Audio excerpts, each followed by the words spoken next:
오늘의 사건 사고 이웅혁 건국대 경찰학과 교수와 함께 짚어보겠습니다. 안녕하십니까? 네, 안녕하십니까? 네, 먼저 첫 번째 주제어 보시겠습니다.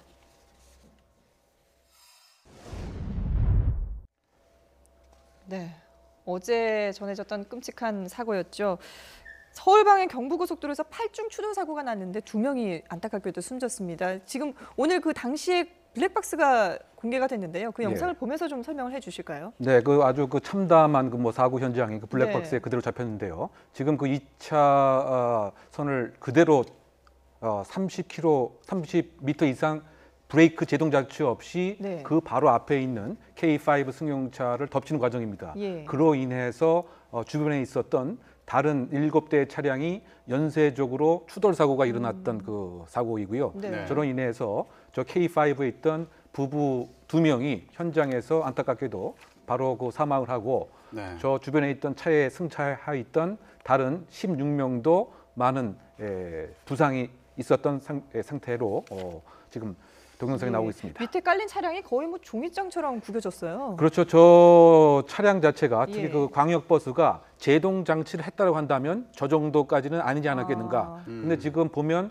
저 도로에 예. 스키드 마크라고 하죠. 제동 장치를 하게 되면 타이어와 도로에 그 마찰로 인해서 네네. 타이어 자국이 있습니다. 그런데 그것이 지금 전혀 없었다라고 하는 것은 추돌 직전까지 전혀 제동 장치에 대한 조작이 없이 그대로 밀고 나갔다라고 하는 점이죠. 저것도 무려 40m 가량 그대로 밀고 나갔기 때문에 저와 같이 이제 그 참사의 모습이 생긴 것이 아닌가 생각이 되는 버스 것이죠. 운전기사도 막 어리둥절해하는 그런 모습이 보이는데요. 그러니까 그 버스 운전기사의 그 진술에 의하면 자신이 추돌하는지 몰랐다라고 사실 얘기를 하고 있습니다. 네네. 그리고 버스 전용 차선을 지나간 것이 아니고 눈을 떠봤더니 2차선이었다 이렇게 얘기를 한 거 봐서는 그야말로 저 추돌 직전까지는 아무런 생각, 의식이 없었던 상당히 그 중과실에 해당되는 운전 모습이 아니었나 이런 생각이 드는 거죠. 네, 버스 기사 같은 경우에는 과로 때문에 운전하던 중에 정신을 깜빡 잃었다 이렇게 진술을 한 것으로 전해졌는데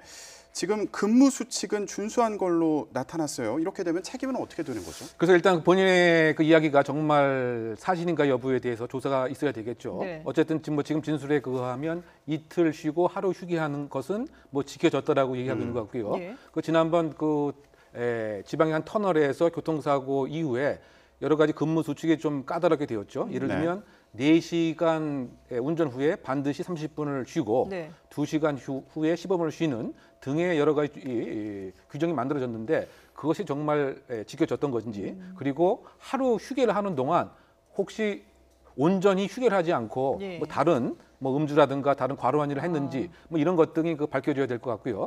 어쨌든 그 회사 측의 관리 감독 책임이 분명히 그 있지 않는가 생각됩니다.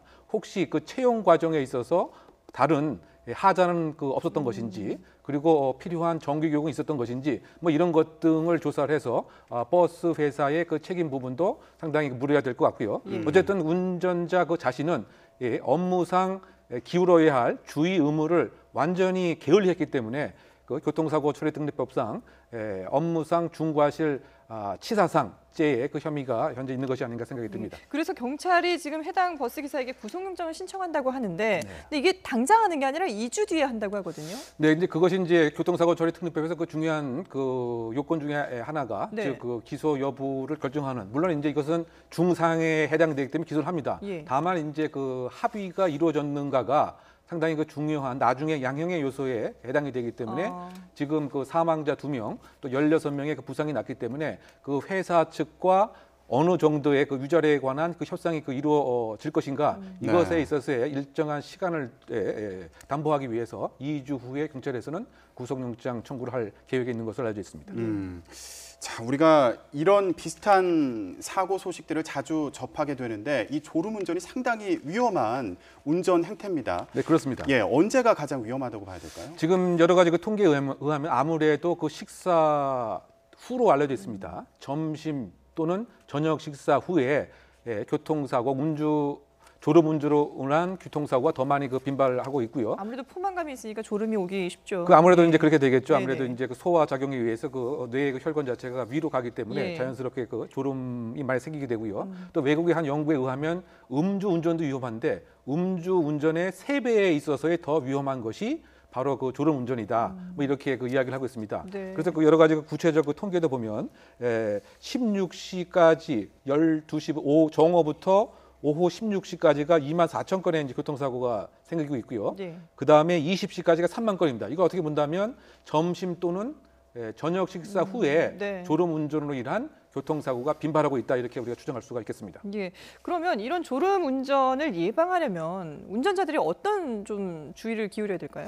그냥 구조적인 면하고 개인적인 면으로 좀 나눠서 살펴봐야 될 것 같은데요. 네. 지금 그 여러 가지 규칙이 새로 제정이 됐는데 운수회사 등에서 정말 이것을 지키고 있는지 예. 또는 그야말로 빨리빨리 운행 그 순환을 하기 위해서 좀 업무를 압박하는 것이 있지 않는지 바꿔 네. 얘기하면 정확한 휴게 시간을 보장을 해야 되는지 이것에 있어서의 그 개선책이 분명히 더 강화되지 않는가 생각이 되고 네. 이것을 잘 지키고 있는가를 정부 당국에서 확인하는 이것이 하나의 대안이 되리라고 생각됩니다. 네. 그리고 개인적인 그 차원에서는 그야말로 다중의 그 생명을 맡고 있다는 책임감을 분명히 갖고 휴게에 관해서 철저히 지켜야 된다. 네. 즉 하루 휴게하는 날은 온전히 휴게를 꼭 해야 될 것 같고요. 또 운전하는 그 과정에서도 필요한 경우에는 예를 들면 뭐 음료수라든가 여러 가지 이제 그 껌이라든가 이런 거 또 더불어서 환기를 그 자주 시키는 거 뭐 네. 이런 것도 그 중요한데 어쨌든 더 중요한 것은 이 구조적인 문제를 그 회사 측에서 좀 더 철저하게 보장을 하고 지켜지는가 여부를 행정 당국이 챙기고 점검하는 이것이 중요한 대안이 되지 않을까 생각됩니다. 예. 네. 자, 이런 점과 더불어서 일반 운전자분들도 이런 사안들 유념하셔야겠습니다.